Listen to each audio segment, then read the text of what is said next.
Tuluyan na ngang pinangalanan ni Ruru Madrid ang aktres na nambasted sa kanya ilang taon nang nakakalipas. Ayon sa aktor, ang aktres na nambasted sa kanya noon ay walang iba kundi si Barbie Forteza.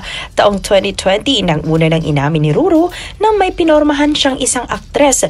Ngunit sa halip na pahintulutang manligaw ay agad daw siyang binasted. Saad ni Ruru, ang pangalan ng babaeng kanyang niligawan ay nagsisimula sa letrang P. Naging palaisipan nito sa marami niyang tagahanga, lalo na't maraming female celebrities sa network na kanyang kinabibilangan ang may pangalang nagsisimula sa letter B. Makalipas ang 4 na taon, muling nausisa si Ruru tungkol sa babaeng nambasted sa kanya nang maging guest siya sa isang programa ni Mikey Quintos. Dito na nga siya diretsang tinanong ni Mikey na magbigay ng pangalan ng artista na nambasted sa kanya.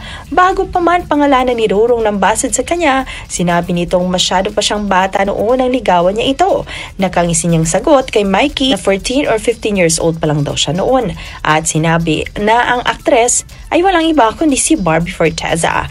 Noon daw tingin ni Ruru nang dahil sa ibinigay niyang tsinelas kay Barbie kaya nawalan ito ng amor sa kanya. Pagbabalik na daw ng aktor, 14 daw siya nang niligawan niyang aktres at binigyan niya ito ng tsinelas galing ibang bansa. Pero tinanggap naman daw nito. Subalit, nalaman niyang sobrang laki pala ng tsinelas para kay Barbie.